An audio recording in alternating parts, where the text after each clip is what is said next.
അസ്സലാമു അലൈക്കും വറഹ്മത്തുള്ളാഹി. സുഹൃത്തുക്കളെ, ഇന്നലെ രാത്രി തൊട്ടിട്ട് നമ്മളെ ഒക്കെ ആശങ്കപ്പെടുത്തുന്ന ഓരോ വാർത്തകളാണ് വന്നുകൊണ്ടിരിക്കുന്നത്.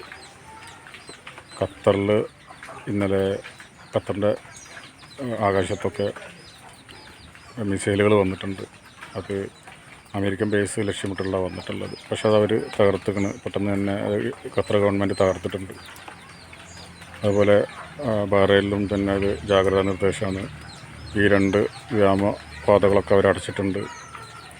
അപ്പോൾ യുദ്ധം എന്നുള്ളത് ഒരു രാജ്യത്തിനും ഒരു നന്മ വരുത്തിയിട്ടില്ല, നാശങ്ങളല്ലാതെ. യുദ്ധം 2 രാജ്യങ്ങൾ തമ്മിലാണെങ്കിലും അത് ബാധിക്കുന്നത് എല്ലാ രാജ്യത്തിനെയാണ്. സാമ്പത്തികമുള്ള രാജ്യത്തിനായാലും സാമ്പത്തികമില്ലാത്ത രാജ്യത്തിനായാലും ഒക്കെ ബാധിക്കുന്നുണ്ടത്. ഏറ്റവും കൂടുതൽ ബാധിക്കുക ദരിദ്ര രാജ്യങ്ങളിലാണ്. അത് പാവപ്പെട്ടവരെയാണ് പെട്ടെന്ന് ബാധിക്കുക. മറ്റുള്ളവരെ സാവധാനമേ ബാധിക്കുള്ളൂ. അപ്പോൾ യുദ്ധം ഒന്നിനൊരു പരിഹാരമല്ല.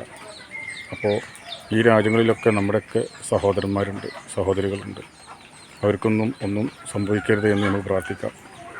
അതുപോലെ തന്നെ ഈ രാജ്യങ്ങളൊക്കെ നമുക്ക് അന്നം തരുന്ന രാജ്യങ്ങളാണ്. അവർക്കൊന്നും സംഭവിക്കാൻ പാടില്ല. അപ്പോൾ എല്ലാവരും യുദ്ധങ്ങൾ നിർത്താൻ അവർക്ക് നല്ല മനസ്സ് കൊടുക്കാൻ നമ്മളൊക്കെ പ്രാർത്ഥിക്കുക. എല്ലാവരും പ്രാർത്ഥനയിൽ ഉൾപ്പെടുത്തുക. അസ്സലാമു അലൈക്കും വറഹ്മത്തുള്ളാഹി.